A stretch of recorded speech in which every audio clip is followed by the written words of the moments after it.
ముందుగా దేశ ప్రజలందరికీ శ్రీ సర్దార్ సర్వాయి పాపన్న గౌడ్ గారి జయంతి శుభాకాంక్షలు. ఇవాళ మనం ఆయన గురించి మాట్లాడుకుంటున్నామనంటే 374 సంవత్సరాల క్రితమే సమాజాన్ని ఉచ్చబోయించి మీరేందిరా మా రాజ్యాన్ని లేది, మా రాజ్యాన్ని మేమే ఏలుకుంటామని ఒక కళ్ళు గీసే సాధారణ వ్యక్తి తన స్వగ్రామమైన కీష్లాపూర్ గ్రామం నుండి గోల్కొండ కిలా వరకు స్నేహితులైన 12 మంది సైన్యంతో దాదాపు 12,000 మంది సైన్యం చేసి గోల్కొండ కోటను జయించి దాదాపు ఒక 6 నుంచి 7 నెలలు పాలించిన మొట్టమొదటి బహుజన చక్రవర్తి శ్రీ సర్దార్ సర్వాయి పాపన్న గౌడ్ గారు. చేసుకొని పుట్టినందుకు ఈ గౌడ కులంలో నేను చాలా గర్విస్తున్నాను. బహుజనులు బానిసలుగా బతుకుతుంటే చూసి తట్టుకోలేని సర్దార్ సర్వాయి పాపన్న ఆయన విప్లవాన్ని మొదలుపెట్టి పోరాడుతున్న సమయంలో తన తల్లికి ఆయనకు మధ్యలో జరిగిన సంభాషణని ఒక పాట రూపంలో మీకు తెలియజేద్దాం అనుకుంటున్నాను. ముదిరుగోలే ఊపిరి బిగబట్టి అరిసే తపానంతో ఆకాశాన వాకి గొలకు గీత పెట్టి ఇడువలొట్టిని గట్టి కారే చెమటల్లో నా కాటమయ్యకు మొక్కి మోకు ముస్తాదుల బంధాన్ని అరికట్టి కారే చెమటల్లో నా కాటమయ్యకు మొక్కి తాళ్ళెక్కుతేమొచ్చేనమ్మా కళ్ళు గీసమ్మితేమిచ్చిరమ్మా పస్తులుంచి మనల కావ్యదారులై తిస్తూ గుంజే దొరల మస్తి వదలగొడతానమ్మా. అమ్మా ఈ బతకలేనమ్మా రాజునై రాజ్యాన్ని ఎదులుతానమ్మా. తన స్వగ్రామమైన కీష్లాపూర్ గ్రామం నుండి గోల్కొండ కోట వరకు దాదాపు ఒక 21 కోటలు నిర్మించిన మొట్టమొదటి బహుజన చక్రవర్తి శ్రీ సర్దార్ సర్వాయి పాపన్న గౌడ్. బంధాలు తెంచేదా మన బహుజనులకు ప్రేమ వంచేదా, నిమ్న జాతుల్లోన జ్యోతిన ఈ వెలిగి చీకటి రాజ్యాన్ని చీల్చేదనమ్మా.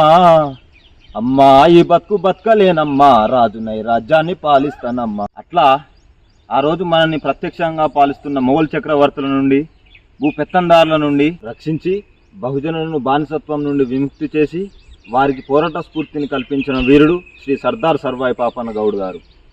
పాపన్న చేస్తున్నది మంచి పని అయినా తన తల్లి బాధిందానంటే పాపన్న చిన్న వయసులోనే తండ్రి ధర్మన్న గౌడ్ చనిపోవడం, ఈ యుద్ధాలల్లా ఈ పోరాటంలో పాపన్న కూడా ఏమన్నా అవుతుందేమో అని ఆమె బాధను ఎట్లా చెప్తుందంటే, వద్దురా ఓ కొడుక పాపయ్యా నాకున్న దిక్కును ఒక్కని వినయ్యా, వద్దురా ఓ కొడుక పాపయ్యా నాకున్న దిక్కును ఒక్కని వినయ్యా, ఎడుగుల్ల నడిబొడ్డు పెట్టు మన కుల వృత్తిని చేతబట్టు, ఎడువల్ల నడిబొడ్డు పెట్టు మన కుల వృత్తిని చేతబట్టు, పొడిసేటి పొద్దులే నిన్ను చూసుకున్నా నా గుండె గూటిగా వేసి నిన్ను ఆదుకున్నా, వద్దురా ఓ కొడుక పాపయ్యా నాకున్న దిక్కును ఒక్కని వినయ్యా, వద్దురా ఓ కొడుక పాపయ్యా నాకున్న దిక్కును ఒక్కని వినయ్యా.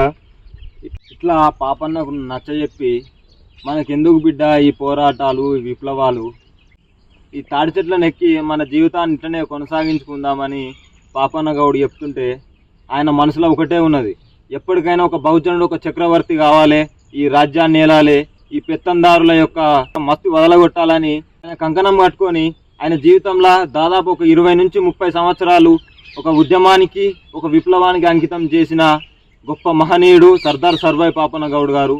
చివరికి ఆయన లక్ష్యమైన గోల్కొండ కోటను స్వాధీనం చేసుకొని 6 నుంచి 7 నెలలు పాలించి మొఘల్ వంశీయులతో యుద్ధం చేస్తూ చివరికి తనవారైన వారు వెన్నుపోటు పొడిచి 709లో ఆయన మరణానికి కారణమైనారు. ఆయన ఎంత పోరాడి మొఘల్ వంశీయుల గుండెల్లోనే వణుగు పుట్టించుంటే ఆయన తలకాయ నరికి గోల్కొండ కోటకు వేలాడదీసి పాపన్నపై ప్రతీకారం తీసుకున్న మూర్ఖులు మొఘల్ వంశీయులు.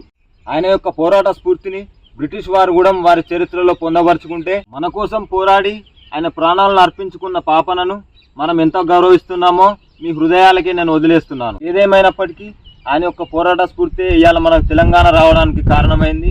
అదేవిధంగా కేసీఆర్ గారు కూడా ఆయన యొక్క జయంతిని ఆర్థికంగా ప్రకటించినందుకు ధన్యవాదాలు తెలియజేస్తున్నాను. ఆయన యొక్క ఆలోచన ఏంటంటే ప్రతి ఒక్క బహుజనుడు ఆయన యొక్క పోరాట స్ఫూర్తిని ఆదర్శంగా తీసుకొని ఇక ముందు కూడా ఎన్నో ఉద్యమాలు చేసి సమాజానికి మంచి చేయాలని మనస్ఫూర్తిగా కోరుకుంటున్నాను. జై గౌడన్న.